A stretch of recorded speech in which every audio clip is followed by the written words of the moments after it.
देखो किवें पुलिस के वलों कर दी गई है लॉरेंस बिश्नोई के उपर बड़ी कार्रवाई। कस दिता गया ऐसा शिकंजा कि लॉरेंस बिश्नोई नूं पै गईयां ने हत्थां पैरां दियां। ਚੱਕ ਦੇ ਟੀਵੀ ਦੇ ਨਾਲ ਤੁਸੀਂ ਜੁੜ ਚੁੱਕੇ ਹੋ। ਪਿਆਰ ਭਰੀ ਸਤਿ ਸ੍ਰੀ ਅਕਾਲ। ਮੈਂ ਹਾਂ ਸੁਖਬੀਰ ਸਿੰਘ ਸ਼ੇਰਗਿੱਲ। ਵੱਡੀ ਖਬਰ ਤੁਹਾਡੇ ਨਾਲ ਸਾਂਝੀ ਕਰਨ ਲੱਗੇ ਹਾਂ।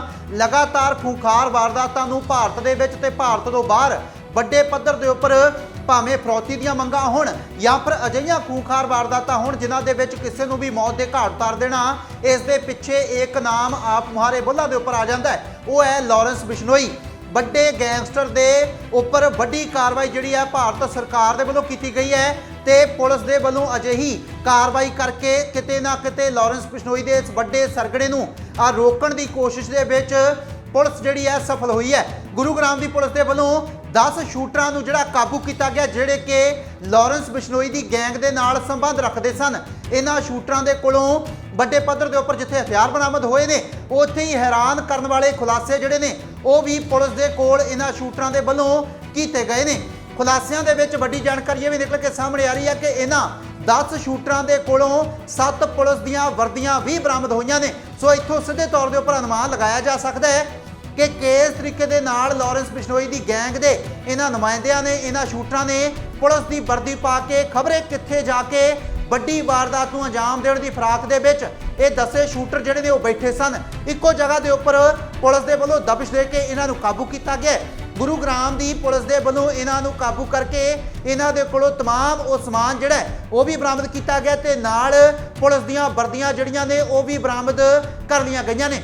ਲੌਰੈਂਸ ਬਿਸ਼ਨੋਈ ਦੇ ਵੱਲੋਂ ਸਿੱਧੂ ਮੂਸੇਵਾਲਾ ਕਤਲ ਕੇਸ ਦੇ ਵਿੱਚ ਵੱਡੀ ਭੂਮਿਕਾ ਨਿਭਾਈ ਗਈ ਸੀ। ਮੁੱਖ ਸਾਜ਼ਿਸ਼ਕਰਤਾ ਦੇ ਤੌਰ ਦੇ ਉੱਪਰ ਗੋਲਡੀ ਬਰਾੜ ਦੇ ਨਾਲ ਰਲ ਕੇ ਇਸ ਦੇ ਵੱਲੋਂ ਸਿੱਧੂ ਮੂਸੇਵਾਲਾ ਨੂੰ ਮਾਰ ਮੁਕਾਇਆ ਗਿਆ ਸੀ, ਜਿਸ ਤੋਂ ਬਾਅਦ ਵੱਡੇ ਪੱਧਰ ਦੇ ਉੱਪਰ ਇਸ ਦੇ ਉੱਪਰ ਕਾਰਵਾਈਆਂ ਹੋਣੀਆਂ ਸ਼ੁਰੂ ਹੋ ਗਈਆਂ। ਹਾਲਾਂਕਿ 2009 ਤੋਂ ਇਹ ਲਗਾਤਾਰ ਜੇਲ੍ਹ ਦੀਆਂ ਸਲਾਖਾਂ ਦੇ ਪਿੱਛੇ ਹੈ, ਪਰ ਆਏ ਦਿਨ ਬਹੁਤ ਸਾਰੀਆਂ ਕਾਰਵਾਈਆਂ ਜਿਹੜੀਆਂ ਨੇ ਜੇਲ੍ਹ ਦੇ ਵਿੱਚੋਂ ਅੰਦਰੋਂ ਬੈਠਾ ਹੋਇਆ ਇਹ ਕਰਦਾ ਨਜ਼ਰ ਆਉਂਦਾ, ਜਿਸ ਦੇ ਤਹਿਤ ਇਹਨਾਂ ਸ਼ੂਟਰਾਂ ਨੂੰ ਵੀ ਇਸ ਦੇ ਵੱਲੋਂ ਗੁਰੂਗ੍ਰਾਮ ਦੇ ਵਿੱਚ ਬਿਠਾਇਆ ਗਿਆ ਸੀ ਤੇ ਗੁਰੂਗ੍ਰਾਮ ਦੀ ਪੁਲਿਸ ਦੇ ਵੱਲੋਂ ਇਹਨਾਂ ਨੂੰ ਗ੍ਰਿਫਤਾਰ ਕਰ ਲਿਆ ਗਿਆ। ਕੀ ਸੋਚਦੇ ਵਿਚਾਰਦੇ ਹੋ? ਕਮੈਂਟ ਬਾਕਸ ਦੇ ਵਿੱਚ ਆਪਣੀ ਰਾਏ ਪ੍ਰਤੀਕਰਮ ਟਿੱਪਣੀ ਜ਼ਰੂਰ ਕਰਨਾ ਤੇ ਤਸਵੀਰਾਂ ਤੁਹਾਡੀ ਸਕਰੀਨ ਦੇ ਉੱਤੇ ਚੱਲ ਰਹੀਆਂ ਨੇ, ਇਹਨਾਂ ਨੂੰ ਵੇਖ ਕੇ ਕੀ ਸੋਚਦੇ ਵਿਚਾਰਦੇ ਹੋ ਇਸ ਦੇ ਬਾਰੇ ਵੀ ਕਮੈਂਟ ਸੈਕਸ਼ਨ ਦੇ ਵਿੱਚ ਲਿਖਣਾ ना भूलना।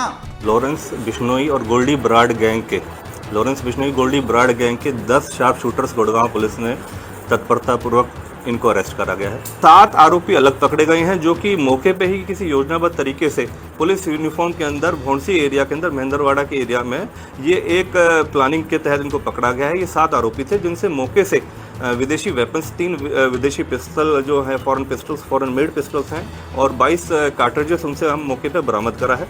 और यूनिफॉर्म के अंदर, ये पुलिस यूनिफॉर्म के अंदर किसी योजना को प्लानिंग कर रहे थे। ये अलग अलग ग्रुप्स में आपस में कई लोग तो एक दूसरे को जानते नहीं है प्रॉपरली, इनको ऊपर से ही ऑपरेट करा जाता है। बाहर फॉरेन से ही अलग अलग डिफरेंट एप्लीकेशंस का यूज़ करके अब बात करते हैं और वहीं से फिर इनको ऑपरेट करता है। वेपन कहीं से सोर्स होता है, अलग अलग लड़के जैसे कि बताया जा रहा है इसमें आपको कि भाई राजस्थान के, पंजाब के और हरियाणा के लड़के यहाँ पर इकट्ठे करे गए हैं और ये आपस में एक दूसरे को इतना नहीं जानते हैं और ये ऊपर से ही इनका सरगना जो गोल्डी बराड़ है वो दिशा निर्देश देता है और उसके तहत ये यहाँ पर इकट्ठे हुए। एक स्कॉर्पियो है और एक होंडा सिटी है, ये 2 गाड़ियों के अंदर आए थे यहाँ पर और जिसमें पता चला है कि जो होंडा सिटी कार है वो दिल्ली से चोरी भी है। इस चीज़ के लिए इन्वेस्टिगेशन अभी जो अब हम रिमांड पे लेंगे तो उनकी पूरी गहनता से पूछताछ होगी। उससे वाले के साथ कुछ लोग जैसे सचिन भिवानी या मिंटू वगैरह के बारे में जिनका नाम आया था उसके ये साथी हैं और जैसे कि अब गोल्डी बराड़ ने ही डायरेक्टली उसमें इन्वॉल्व होकर सारे को दिशा निर्देश दिया था, उसी के तहत ये सारे वैसे ही लोग हैं, वैसे ही शार्प शूटर्स हैं। ये नए लड़के हैं, इनका कईयों का पृष्ठभूमि इस तरीके का आपराधिक पृष्ठभूमि, 1-2 लड़के ऐसे हैं जिनकी नहीं। जोगिंदर इनका मेन किंगपिन था जिसको लगातार गोल्डी बराड़ निर्देश दे रहा था कि आपको क्या क्या चीज़ें करनी है, तो उसके ऊपर भी लगभग 22 मुकदमे हैं और ऐसे जितने भी हैं सबके ऊपर किसी के पे 10, किसी के 15 ऐसे मुकदमे, किसी के पे 2-3 मुकदमे। जोगिंदर फरार चल रहा था, पंजाब से हरजोत फरार चल रहा था। ऐसे बहुत सारे लड़के हैं जिनपे बहुत सारे अन्य मुकदमे हैं जिसमें एक्सटॉर्शन है, हत्या की प्रयास, इस तरह की फिरौती, ये सभी प्रकार के मुकदमे हैं। ये सारा इन्वेस्टिगेशन का मैटर है क्योंकि अभी पकड़ा ही है इनको, तो अब इनको पुलिस रिमांड पे लेंगे और प्रॉपर्ली इन्वेस्टिगेट करके इसको इसकी तह तक पहुँचेंगे एग्जैक्टली क्या सिचुएशन थी या क्या इनको वारदात और भी करनी थी।